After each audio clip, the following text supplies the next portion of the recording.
Em 16 de maio de 2008, Ursula Erickson visitou sua irmã Sabina com sua família na cidade de Mallow, no condado de Cork Island. Depois de ficar lá por algumas horas, Sabina discutiu com seu marido e deixou a casa da família com Ursula em segredo. Ela deixou seu marido, sua casa e seus 2 filhos para trás e desapareceu com sua irmã. Nenhuma explicação foi dada no dia seguinte. O par reapareceria depois que um serviço de ônibus os impediu de embarcar devido ao seu comportamento suspeito e errático quando a polícia alcançou as 2 mulheres que testemunhariam alguns dos comportamentos mais chocantes já capturados em câmera.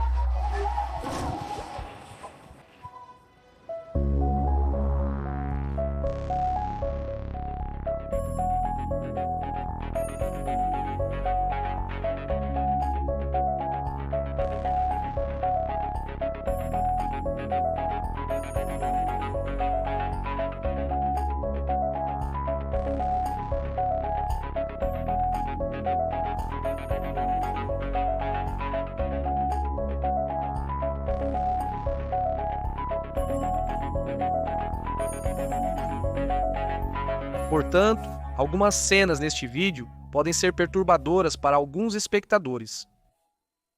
Quando você vê o seguinte símbolo no canto superior direito e ouve o seguinte som, uma imagem possivelmente perturbadora seguirá. Quando você ouvir o som novamente, a imagem terá terminado e será seguro assistir.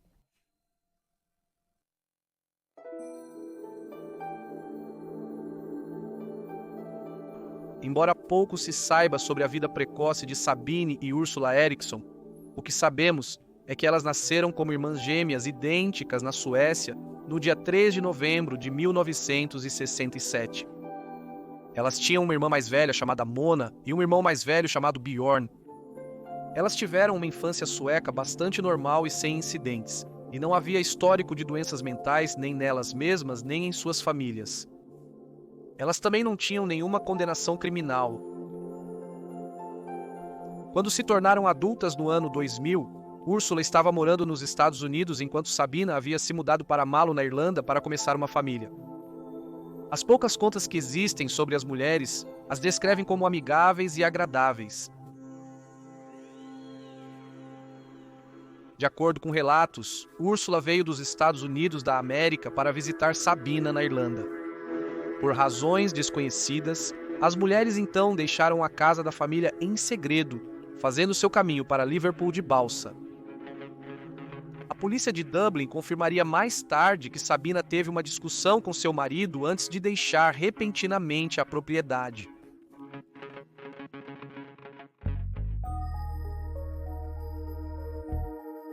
Elas chegaram em Liverpool por volta das 8h30 da manhã e foram à delegacia de polícia da rua St. Anne para registrar um relatório sobre as preocupações com a segurança dos filhos de Sabina de volta à Irlanda. A polícia disse que iria se comunicar com a polícia de Dublin e dar seguimento a isso.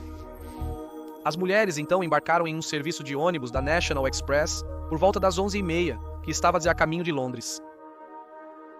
Quando chegaram à estação de serviço da autoestrada em Keele, cerca de 50 milhas ao sul de Liverpool, as mulheres desembarcaram para usar o banheiro, pois não estavam se sentindo muito bem. O motorista do ônibus relatou mais tarde que se recusou a deixar as mulheres embarcarem novamente devido ao comportamento estranho delas. Ele notou que elas seguravam suas bolsas muito firmemente e se recusavam a deixar alguém olhar dentro. As mulheres foram deixadas na estação de serviço de Keele, onde o gerente chamou a polícia para relatar 2 mulheres estranhas agindo de maneira errática na estação. Chegaram e conversaram com as mulheres, mas foram embora depois de considerar as 2 inofensivas. Uma declaração que mais tarde se provou gravemente incorreta.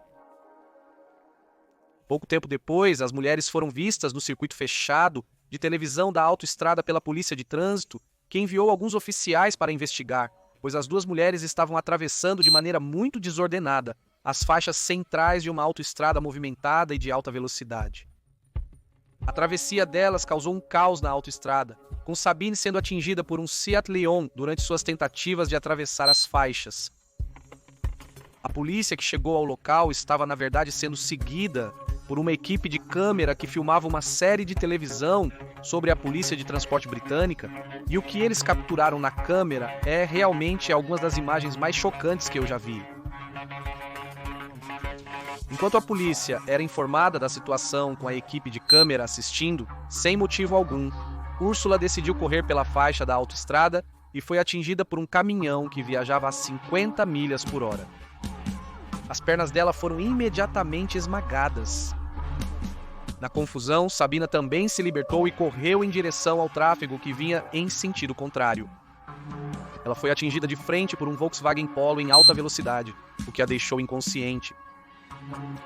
Paramédicos correram para atender as duas mulheres, mas Úrsula resistiu repetidamente ao tratamento, mordendo e arranhando os paramédicos, apesar de ter as pernas esmagadas, como se ela não sentisse dor alguma. Acalme-se. A minha é muito agressiva, está cuspindo em mim. Ela está muito ferida. Enquanto Úrsula gritava, eu te reconheço, eu sei que você não é real. Enquanto os oficiais a detinham, Sabina recuperou a consciência e gritou que eles vão roubar seus órgãos. O que ela fez a seguir apenas tornou a história ainda mais bizarra.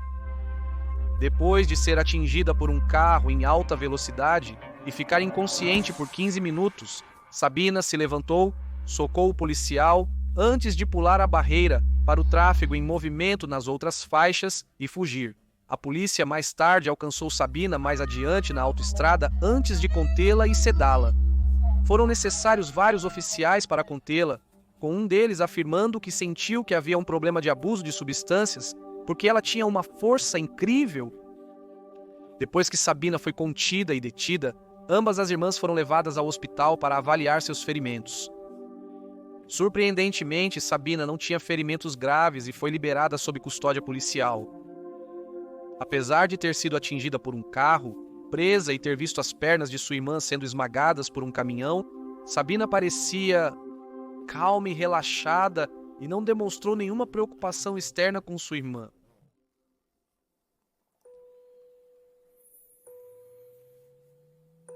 Depois de estar sob custódia da polícia durante o fim de semana, Sabina se declarou culpada em tribunal por invasão de autoestrada e agressão a um policial e foi condenada a um dia de custódia, que o tribunal classificou como já cumprido.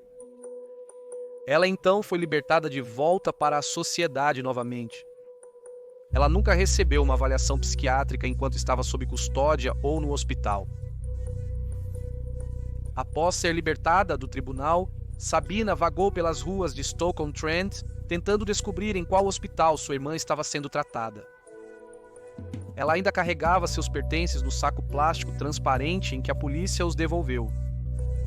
Por volta das 7 da noite, 2 homens locais estavam passeando com seu cachorro quando avistaram Sabina vagando, e geralmente parecendo muito deslocada. Esses homens eram Glenn Hollingshead, um soldador de 54 anos e ex-aviador da Real Força Aérea aposentado, e seu amigo Peter Malloy.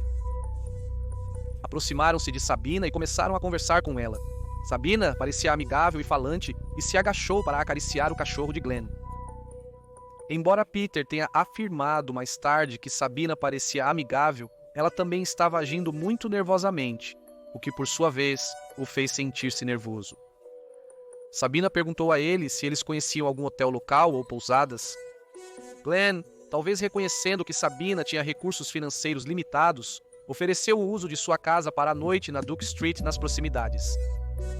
Sabina começou a relaxar e começou a explicar que estava procurando por uma irmã hospitalizada, embora não se saiba se ela ilustrou por que sua irmã havia sido hospitalizada.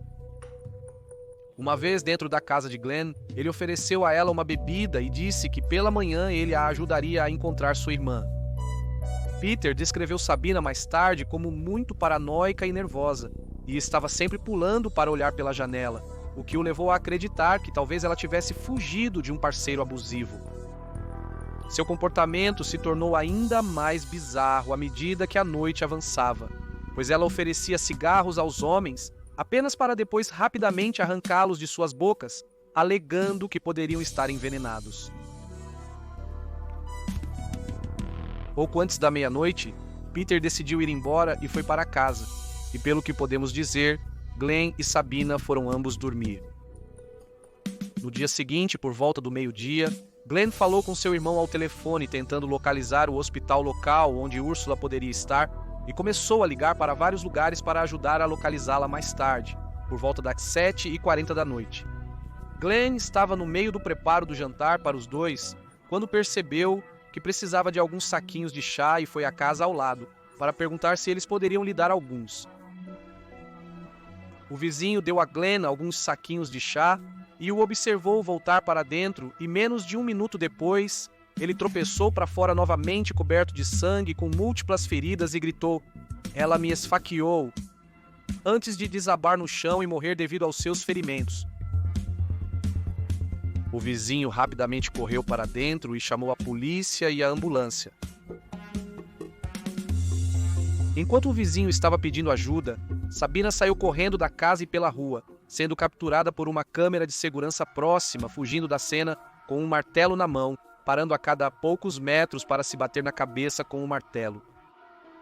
Um homem que passava de carro presenciou isso e parou seu carro para ajudar, tentando imobilizá-la e tirar o martelo de suas mãos, apenas para Sabina puxar uma telha quebrada do bolso e acertar o homem na parte de trás da cabeça com a telha, deixando-o atordoado para que ela pudesse fugir novamente.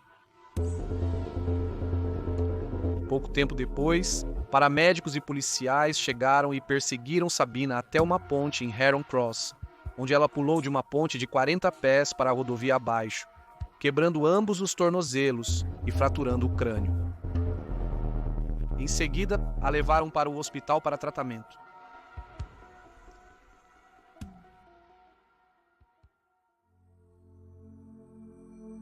No dia 6 de junho de 2008, Sabina foi oficialmente presa enquanto ainda se recuperava de seus ferimentos no hospital. Ela recebeu alta alguns meses depois, em 11 de setembro de 2008, em uma cadeira de rodas, e foi levada sob custódia policial e acusada de assassinato. Coincidentemente, Úrsula também foi liberada do hospital em setembro e voltou para a Suécia antes de eventualmente retornar para os Estados Unidos da América. O julgamento de Sabina estava marcado para fevereiro de 2009, mas foi adiado até setembro de 2009, pois o tribunal estava tendo dificuldades em obrigar seus médicos suecos a liberar seus registros médicos devido às leis extremamente rigorosas de privacidade médica na Suécia. No dia 2 de setembro, Sabina se declarou culpada pela acusação de homicídio culposo com responsabilidade diminuída. Em nenhum momento durante o interrogatório policial ou o interrogatório em tribunal, ela sequer tentou explicar ou justificar suas ações, sempre respondendo sem comentários a todas as perguntas.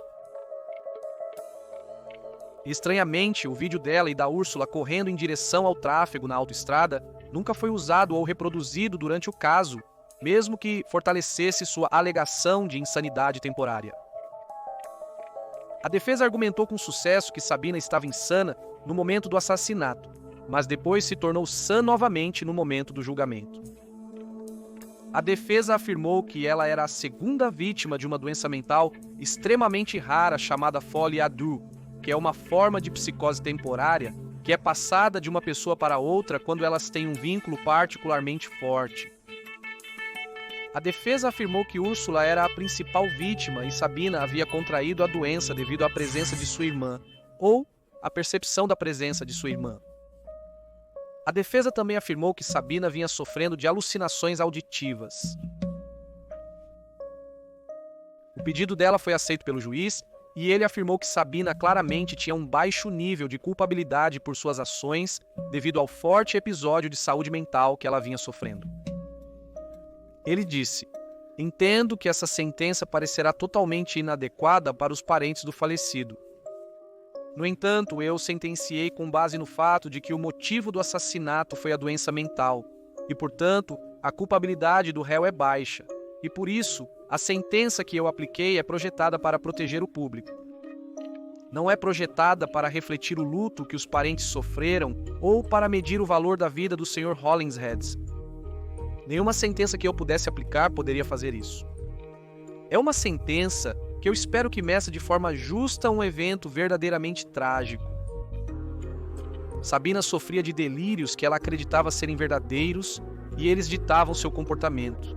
Não é um daqueles casos em que o réu poderia ter feito algo para evitar o início. Sabina foi então condenada a 5 anos de prisão, tendo já passado 439 dias sob custódia. Isso significava que ela estava elegível para a liberdade condicional em 2011. Após ser libertada condicionalmente, não há mais detalhes disponíveis em lugar algum sobre o paradeiro ou ações de Sabina.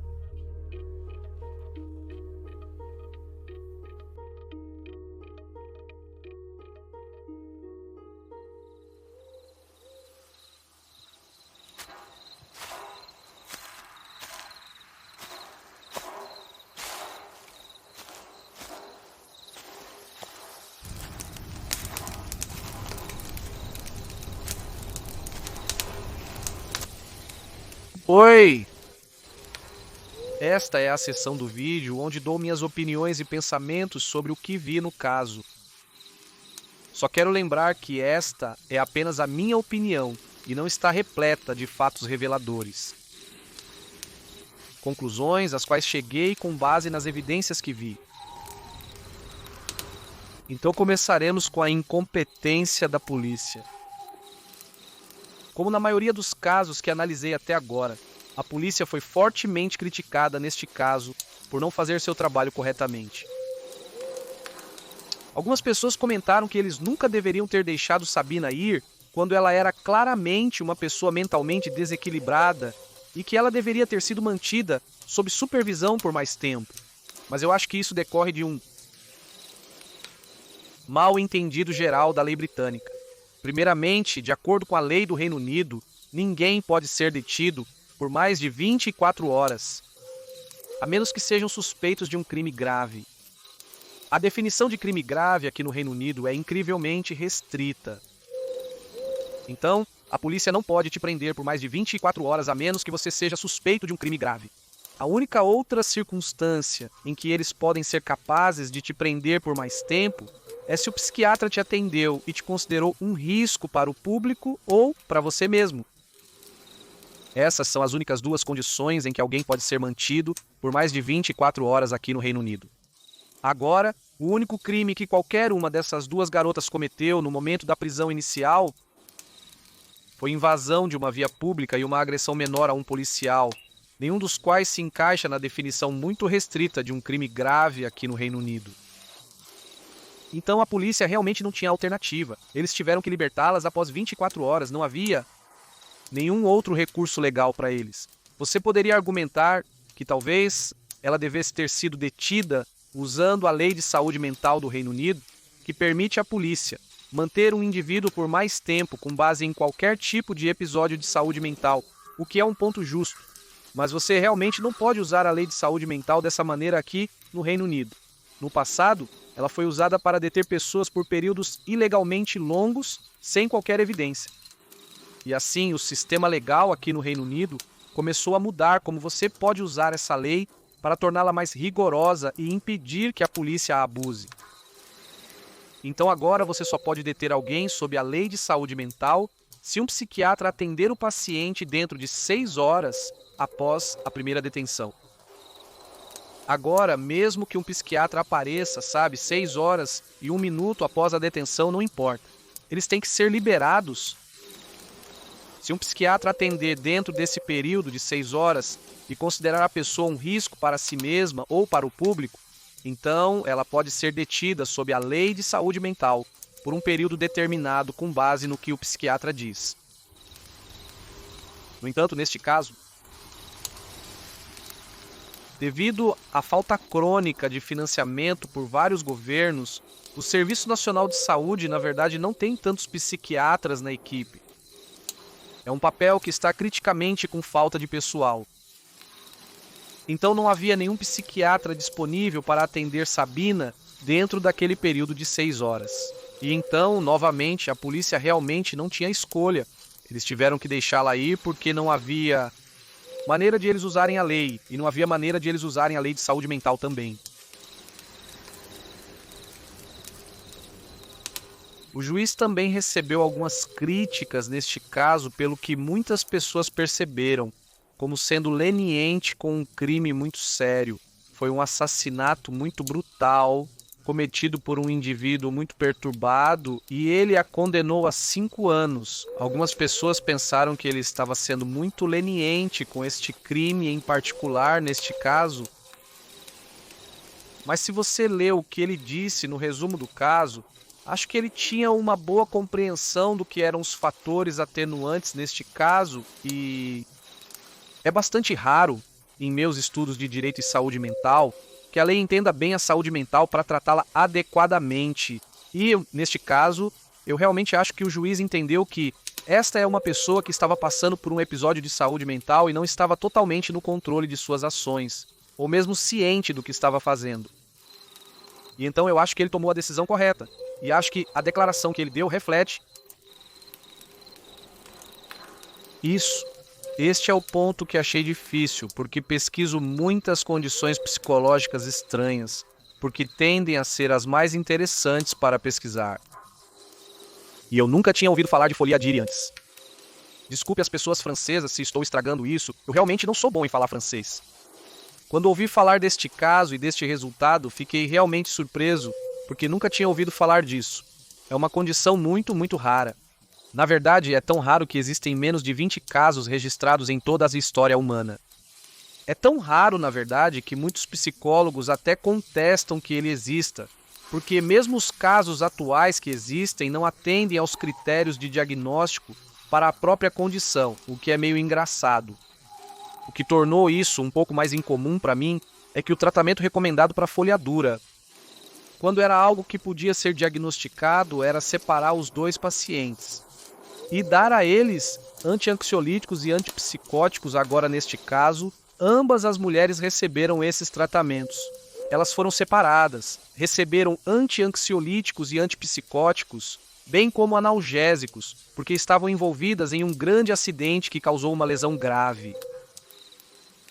Então, apenas com base em seu tratamento normal, elas receberam acidentalmente o tratamento correto para folhadura. E, embora tanto a defesa quanto a acusação tenham aceitado esse diagnóstico em tribunal, eu acho um pouco duvidoso por algumas razões em toda a literatura sobre essa condição.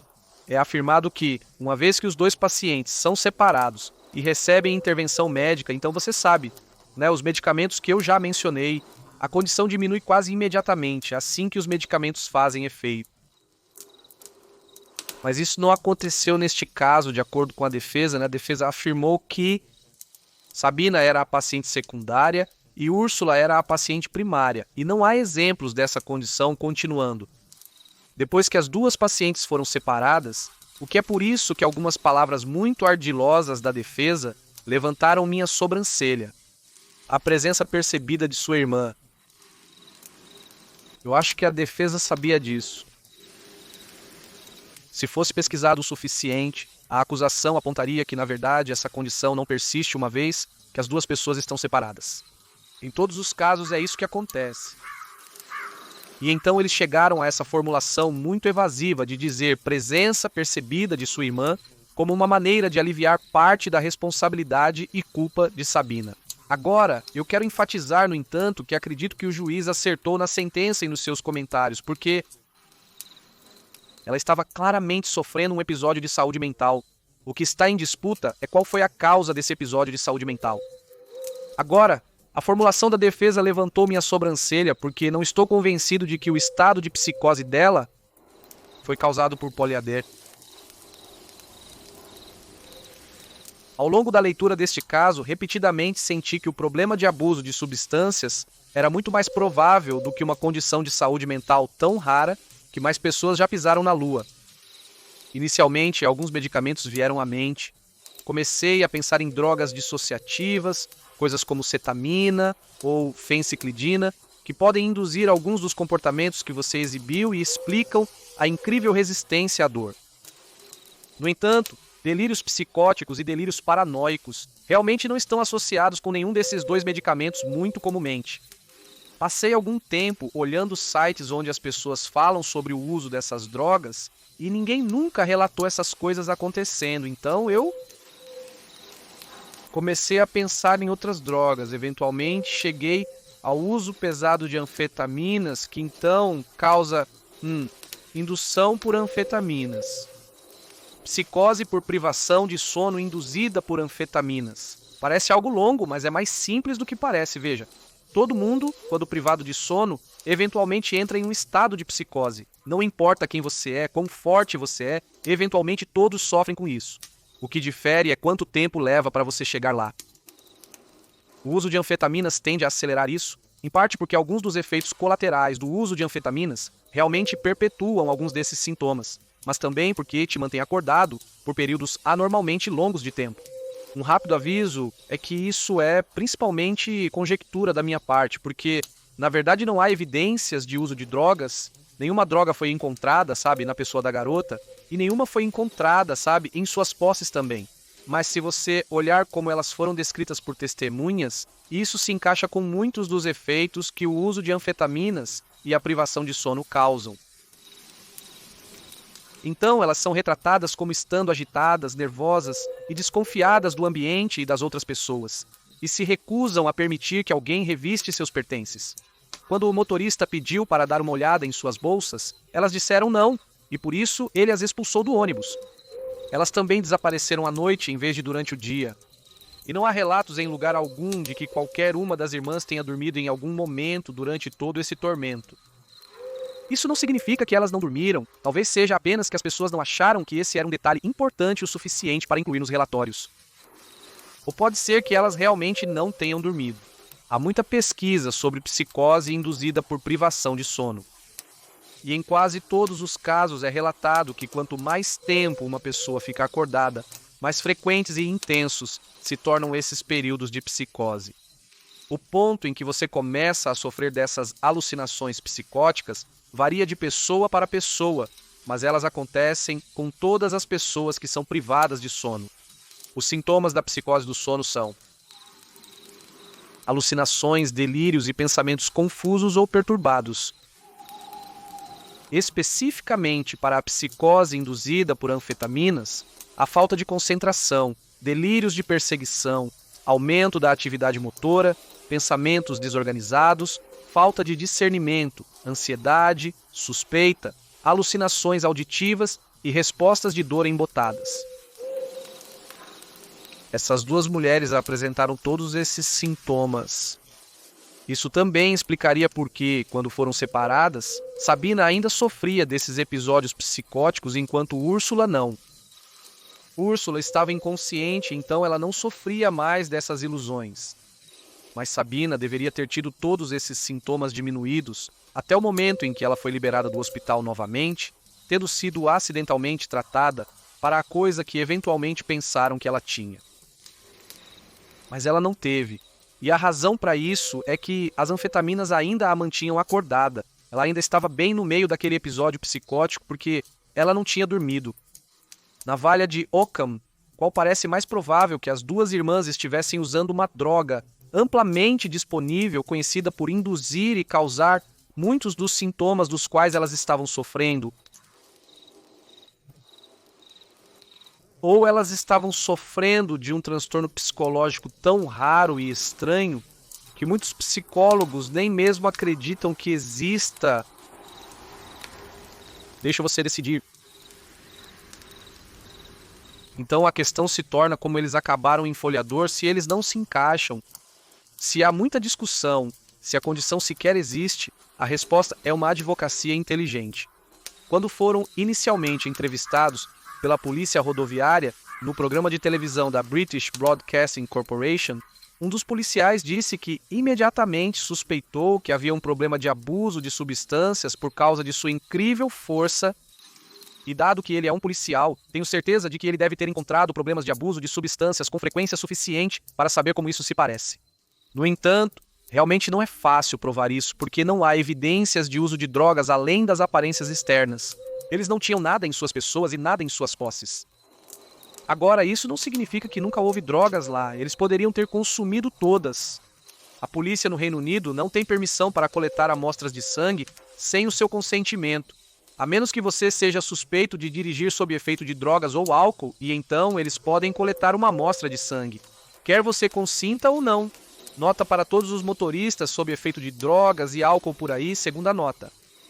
Nunca dirija sob efeito de drogas ou álcool, então, os policiais no Reino Unido não podem coletar uma amostra de sangue sem o seu consentimento ou sem a autoridade de um oficial superior, bem como consentimento. Então, eles não puderam coletar uma amostra de nenhuma das mulheres porque nenhuma delas consentiu. Então, eles não puderam provar o uso de drogas. A única outra maneira que a acusação poderia possivelmente atribuir ao uso de drogas seria se eles pudessem demonstrar um histórico de problemas de abuso de substâncias no relatório médico da pessoa. Normalmente, no Reino Unido, isso seria bastante simples. Você solicitaria o relatório médico do médico da pessoa, o médico o liberaria. É bastante comum aqui que isso aconteça. No entanto, na Suécia, as leis de privacidade suecas são extremamente rigorosas. Em relação aos registros médicos, tão rigorosas que até mesmo a polícia sueca muitas vezes tem que solicitar ao tribunal várias vezes e justificar várias vezes antes de serem autorizados a ter um relatório médico liberado. Então a polícia aqui no Reino Unido e os advogados aqui no Reino Unido simplesmente não conseguiram obter esse relatório. Então, na ausência de um teste de drogas positivo ou um histórico médico de abuso de drogas, tudo o que a defesa tinha que fazer era criar uma teoria semi-plausível. E teria que ser aceita por padrão, porque não havia nada para desafiá-lo. Finalmente, quero ressaltar novamente que esta seção do vídeo é realmente apenas minha opinião e você sabe que não deve levar nada do que eu disse como fato. É apenas a conclusão a que cheguei com base nas evidências que vi e minha própria experiência pessoal em educação. Isso não a torna verdadeira. Essa é a história das duas mulheres que correram em direção ao tráfego que vinha em sua direção e esfaquearam o homem até a morte. O que você acha que aconteceu? Obrigado por assistir e te vejo no próximo vídeo.